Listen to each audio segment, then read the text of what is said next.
Hi, എല്ലാവർക്കും സുഖമല്ലേ? ഇപ്പോൾ ഡിസംബറൊക്കെ വന്നു, മഞ്ഞുകാലം തുടങ്ങി. അപ്പോൾ എവിടെ നോക്കിയാലും ക്രിസ്തുമസിനുള്ള ഒരുക്കങ്ങളൊക്കെ തുടങ്ങിക്കഴിഞ്ഞിരിക്കുന്നു അല്ലേ? അപ്പോൾ ഈ ക്രിസ്മസ് സീസണിൽ നമുക്കിന്ന് ആദ്യം ഒരു ബ്രൗണി ഉണ്ടാക്കിയാലോ? ഇതൊരു അമേരിക്കൻ ഡിഷാണ്. ചോക്ലേറ്റ് ഇഷ്ടപ്പെടുന്ന എല്ലാവർക്കും ഈ ബ്രൗണി ഒത്തിരി ഇഷ്ടമാവും, പ്രത്യേകിച്ച് കുട്ടികൾക്ക്. ഇനി ഇതിന് എന്തൊക്കെയാണ് ആവശ്യമെന്ന് നമുക്ക് നോക്കാം. മൈദ 80 ഗ്രാം, പഞ്ചസാര 100 gram,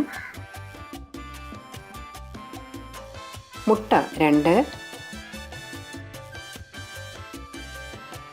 chocolate 120 gram, cocoa powder 1 tablespoon, instant കാപ്പിപ്പൊടി 1 ടീസ്പൂൺ, ബേക്കിംഗ് പൗഡർ 1/2 ടീസ്പൂൺ, ഉപ്പ് 1 നുള്ള്, സോഡാപ്പൊടി 1/4 ടീസ്പൂൺ, പാല് 60 മില്ലി, എണ്ണ 60 മില്ലി, ചൂടുവെള്ളം 2 ടീസ്പൂൺ. ഞാനിവിടെ ഒരു പാത്രത്തിൽ കുറച്ച് വെള്ളം എടുത്ത് വെച്ചിട്ടുണ്ട്. ഇത് നമുക്കൊന്ന് ചൂടാക്കിയെടുക്കണം. വെള്ളം ഇപ്പം നന്നായിട്ടൊന്ന് ചൂടായിട്ടുണ്ട്. ഇപ്പം ഞാൻ ഇതിൻ്റെ മുകളിലേക്ക് ഒരു ബൗൾ വെക്കുകയാണ്. അതിലേക്ക് നമുക്ക് എടുത്ത് വെച്ചിരിക്കുന്ന ചോക്ലേറ്റ് ഇട്ട് കൊടുക്കാം. ഇത് ഡാർക്ക് ചോക്ലേറ്റ് ആയതുകൊണ്ട് അല്പം കയ്പ്പ് തോന്നും. അതുകൊണ്ട് ഞാൻ ഇതിലേക്ക് കുറച്ച് വൈറ്റ് ചോക്ലേറ്റും കൂടി ചേർക്കുകയാണ്. ചോക്ലേറ്റിൻ്റെ അളവ് പറഞ്ഞിരുന്നില്ലേ, അതിൻ്റെ പകുതി ഡാർക്ക് ചോക്ലേറ്റ് മാറ്റി വെച്ചിട്ട് അതിന് പകരം വൈറ്റ് ചോക്ലേറ്റാണ് ഞാൻ എടുത്തിരിക്കുന്നത്. ഇപ്പം നമുക്ക് എണ്ണ ഒഴിച്ച് കൊടുക്കാം. നിങ്ങൾക്ക് വേണമെന്നുണ്ടെങ്കിൽ എണ്ണയ്ക്ക് പകരം ബട്ടർ ഉപയോഗിക്കാം കേട്ടോ. ഇപ്പം നമുക്ക് ഈ ചോക്ലേറ്റ് ഒന്ന് ഉരുക്കിയെടുക്കണം. ചോക്ലേറ്റ് ഇപ്പം നന്നായിട്ടൊന്ന് ഉരുകിയിട്ടുണ്ട്. നമുക്ക് സ്റ്റൗ ഓഫ് ചെയ്തിട്ട് ഇതിറക്കി വയ്ക്കാം. ഈ ചോക്ലേറ്റ് ഉരുക്കിയെടുത്തതിന് ഇപ്പം നല്ല ചൂടുണ്ട് കേട്ടോ. ഇത് നമുക്ക് തണുക്കാനായിട്ടൊന്ന് മാറ്റി വയ്ക്കാം. ഇപ്പം ഞാനൊരു പാത്രത്തിലേക്ക് 1 ടീസ്പൂൺ ഇൻസ്റ്റൻറ്റ് കോഫി പൗഡർ ചേർക്കുകയാണ്. ഇൻസ്റ്റൻറ്റ് കോഫി പൗഡർ എന്ന് പറയുമ്പോൾ നമുക്ക് അരിച്ചെടുക്കേണ്ട ആവശ്യമില്ല, ഡയറക്റ്റായിട്ട് ഉപയോഗിക്കാൻ പറ്റുന്ന കോഫി പൗഡറാണ്. അതായത് ഈ ബ്രൂ സൺറൈസ് എന്നൊക്കെ പറഞ്ഞ് വരുന്നില്ലേ, അതുപോലുള്ള കോഫി പൗഡർ. ഇനി നമുക്കിതിലേക്ക് 2 ടീസ്പൂൺ ചൂടുവെള്ളം കൂടി ഒഴിച്ചു കൊടുക്കാം. ഇതിപ്പോൾ നന്നായിട്ടൊന്ന് മിക്സ് ചെയ്തിട്ട് നമുക്കൊന്ന് മാറ്റി വയ്ക്കാം.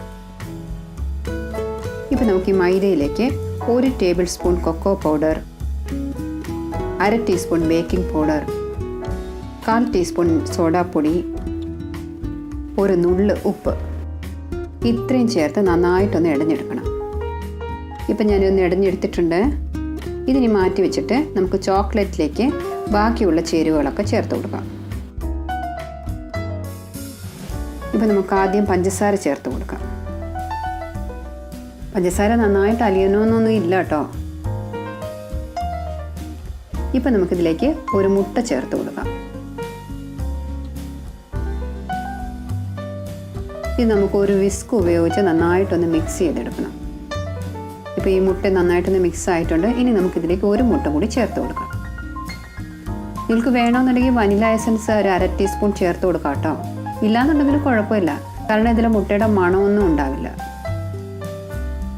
ഇനി നമുക്കിതിലേക്ക് കോഫി പൗഡർ മിക്സ് ചെയ്തത് ചേർത്ത് കൊടുക്കാം.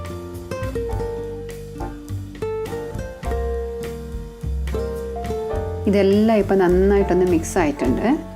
ഇപ്പോൾ നമുക്കിതിലേക്ക് കുറേശ്ശെ മൈദയും പാലും കൂടി ചേർത്ത് കൊടുക്കണം.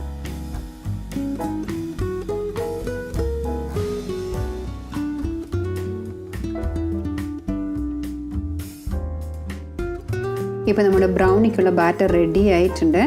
നമുക്കിനി ഇതൊരു ബേക്കിംഗ് ട്രേയിലേക്ക് മാറ്റാം. ഞാനിവിടെ ബ്രൗണി ഉണ്ടാക്കാനായിട്ട് ഒരു ബേക്കിംഗ് ട്രേയിൽ ബട്ടർ പേപ്പർ ഇട്ട് റെഡിയാക്കി വെച്ചിട്ടുണ്ട്. നമുക്കിനി ഈ ബാറ്റർ ഇതിലേക്ക് ഒഴിച്ചു കൊടുക്കാം.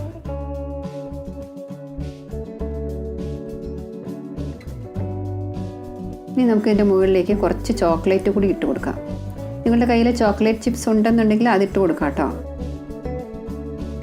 ഞാൻ ഓവൻ 200 ഡിഗ്രി ടെമ്പറേച്ചറിലൊന്ന് ചൂടാക്കിയിട്ടിട്ടുണ്ട്. ഇപ്പം നമുക്കിത് 200 ഡിഗ്രി ടെമ്പറേച്ചറിൽ 15 മിനിറ്റ് മുതൽ 20 മിനിറ്റ് വരെ ബേക്ക് ചെയ്തെടുക്കണം. കണ്ടില്ലേ, നമ്മുടെ ബ്രൗണി നന്നായിട്ട് ബേക്ക് ആയിട്ടുണ്ട്. ഇതിനെ ഒന്ന് ചൂടാറിയതിന് ശേഷം നമുക്ക് ട്രേയിൽ നിന്നെടുത്ത് പുറത്ത് വയ്ക്കാം. അപ്പോൾ നിങ്ങളെല്ലാവരും ഇതുണ്ടാക്കി നോക്കുമല്ലോ. പ്രഷർ കുക്കറിലും ഇത് ഉണ്ടാക്കിയെടുക്കാൻ പറ്റും കേട്ടോ. ഞാൻ കുക്കറിൽ കേക്ക് ഉണ്ടാക്കുന്ന ഒരു വീഡിയോ ഇട്ടിരുന്നില്ലേ, അതുപോലെ കുക്കറിൽ ഉപ്പ് ചൂടാക്കിയിട്ട് ഈ ബ്രൗണി അതുപോലെ ബേക്ക് ചെയ്തെടുക്കാം. ഇത് നമ്മുടെ ബ്രൗണി ഞാൻ വെളിയിലെടുത്ത് വെച്ചിട്ടുണ്ട്. എത്ര സോഫ്റ്റ് ആണെന്ന് നോക്കിയേ. ഇത് നന്നായിട്ട് തണുത്തതിന് ശേഷം മാത്രമേ കട്ട് ചെയ്തെടുക്കാവൂ. അപ്പോൾ നിങ്ങൾക്ക് ഈ വീഡിയോ ഇഷ്ടമായി എന്നുണ്ടെങ്കിൽ ലൈക്ക് ചെയ്യാൻ മറക്കരുത്. അതുപോലെ തന്നെ ഷെയർ ചെയ്യാനും സബ്സ്ക്രൈബ് ചെയ്യാനും മറക്കരുത് കേട്ടോ.